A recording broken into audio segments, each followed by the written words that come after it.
Troy ఇచ్చిన వివరాల ప్రకారం సో మన ఇండియాలో లాస్ట్ ఇయర్ 2023 డిసెంబర్ నాటికల్లా 936 మిలియన్లు ఇంటర్నెట్ సబ్స్క్రిప్షన్ తీసుకొని ఉన్నట్టుగా ట్రాయ్ అయితే చెప్తుందన్నమాట. ఆల్మోస్ట్ చూసుకుంటే మన ఇండియా పాపులేషన్ చూస్తే దగ్గర 144 కోట్ల మంది అనుకుంటా, అంటే ఆల్మోస్ట్ 75% అనుకోవచ్చు కదా.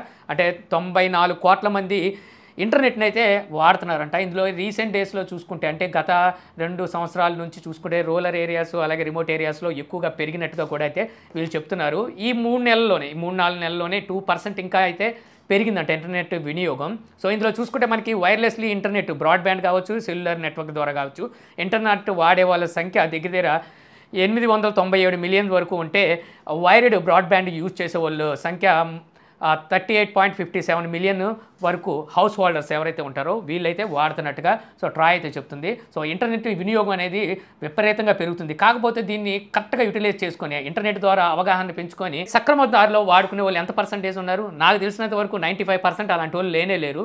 సక్రమ దారులు అయితే ఎవరు ఇంటర్నెట్ వాడుకోవట్లేదు. కొంతమంది ఇంటర్నెట్ ద్వారా అవగాహన పెంచుకుంటుంటే కొంతమంది ఫేక్ న్యూస్ని స్ప్రెడ్ చేయడం, లేకపోతే వాటిని నమ్మడం, సైబర్ క్రైమ్స్లో బాధితులు అవ్వడం, లేదా సైబర్ క్రైమ్స్ చేసేవాళ్ళు ఇలా పెరిగిపోయారు అనమాట. నాకు తెలిసి 5% ఉండుంటారు యూటిలైజ్ చేసుకునే వాళ్ళు.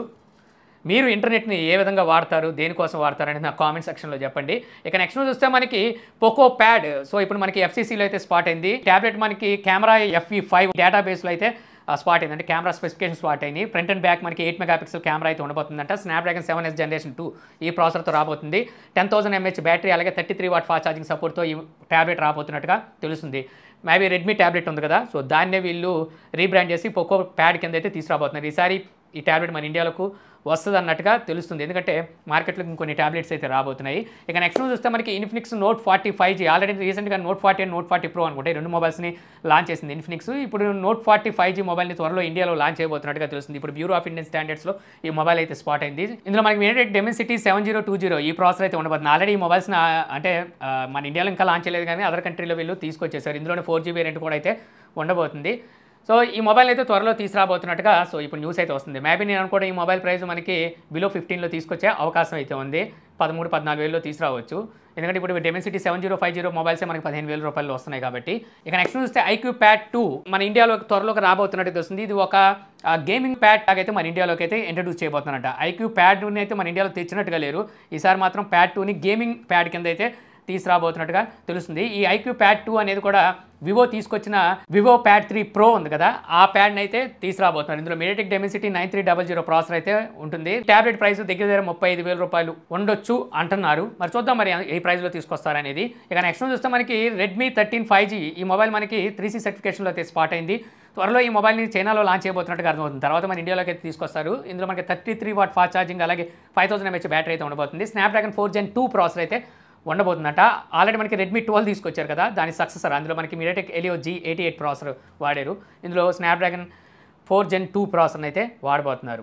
రెడ్మీ 12లో మనకి 5G వేరియంట్ తెచ్చారా గుర్తుకోలేదు. ఇన్ని మొబైల్స్ వస్తుంటే ఏ గుర్తుంటాయి. ఇక నెక్స్ట్ చూస్తే మనకి రియల్మీ నార్జో 70 అండ్ 70X ఈ 2 మొబైల్స్ని అయితే మన ఇండియాలో లాంచ్ చేసింది. ఆల్రెడీ ఇంతకుముందు వీళ్ళు తీసుకొచ్చిన రియల్మీ 12X అనుకుంటా, సో ఆ మొబైల్ని 70X కింద, అలాగే రియల్మీ P1 అనుకుంటా ఆ మొబైల్ నుంచి నార్జో 70 పేరు మీద లాంచ్ చేసినట్టున్నారు. ఎందుకంటే ఇంచుమించు స్పెసిఫికేషన్స్ అవే మాదిరిగా ఉన్నాయి. నార్జో 70లో మీడియాటెక్ డెమెన్సిటీ 7050 ప్రాసెసర్ ఉంటే 70Xలో డెమెన్సిటీ 6100 ప్లస్ ఈ ప్రాసెసర్ అయితే ఉంది. ప్రైజెస్ కూడా ఇంచుమించు అయ్యే ప్రైజెస్లో తీసుకొచ్చారు. నార్జో 70 ప్రైస్ చూస్తే మీకు 6GB 128GB వేరియంట్ 15,999 రూపాయలు ప్రైస్ పెడితే 8GB 128GB వేరియంట్ 16,999 రూపాయలు ప్రైస్ పెట్టారు. మనకి 1000 రూపీస్ కూపన్ డిస్కౌంట్ కూడా అయితే ఉంది ఫస్ట్ సేల్లో. అలాగే నార్జో 70X 11,999 రూపాయలు 4GB 128GB వేరియంట్ పెడితే 6GB 128GB వేరియంట్ 13,499 రూపాయలు పెట్టారు. వీటి మీద కూడా మనకి 1000 ఒకదాని మీద ఇంకోటి 1,500 బ్యాంక్ ఆఫర్ అవుతుంది. అంటే 11,000 రూపాయలకి ఈ మొబైల్స్ అయితే వస్తున్నాయి. సో మంచి ప్రైస్లోనే తీసుకొచ్చారని చెప్పొచ్చు. అంటే 5G మొబైల్ కావాలనుకుంటే 11,000 రూపాయలకి మనకి నార్జో 70X అయితే దొరుకుతుంది. ఇక నెక్స్ట్ చూస్తే మనకి ఐటెల్ S24 ఈ మొబైల్ అయితే నిన్న లాంచ్ చేసింది. వీళ్ళు ఒక కామెడీ పీస్ లాగా ఎందుకు తీసుకొచ్చారు ఈ మొబైల్ని అర్థం కాలేదు. ఎందుకంటే ప్రెసెంట్ మార్కెట్లో చూస్తే 11,000కి ఇప్పుడే మనం మాట్లాడుకున్నాం. నార్జో 70X వస్తుంది ఫుల్ HD ప్లస్ డిస్ప్లేతో, అలాగే 5G సపోర్ట్తో ఈ మొబైల్ వస్తుంటే HD ప్లస్ డిస్ప్లేతో మీడియాటెక్ హెలియో G91 ప్రాసెసర్. జనాలు మర్చిపోతున్నారు హెలియో ప్రాసెసర్ని. ఒకవేళ హెలియో ప్రాసెసర్ ఒకవేళ వస్తుంటే 8,000 రూపాయల లోపు మొబైల్స్లోనే తీసుకొస్తున్నారు. అలాంటిది ఈ మొబైల్లో ఈ ప్రాసెసర్ తీసుకొచ్చి 10,999 రూపాయలు ప్రైస్ పెట్టి లాంచ్ ఆఫర్ కింద 1,000 రూపాయలు తగ్గించి 10,000 రూపాయలకి ఈ మొబైల్ ఇస్తున్నారు. ఇంత ప్రైస్ పెట్టి ఎవరు కొంటారు? మనకి రియల్మీ నార్జో 60X అనుకుంటే 10,000 రూపాయలకే వస్తున్నట్టుంది. ఇంకో వేసుకుంటే 70X వస్తుంది.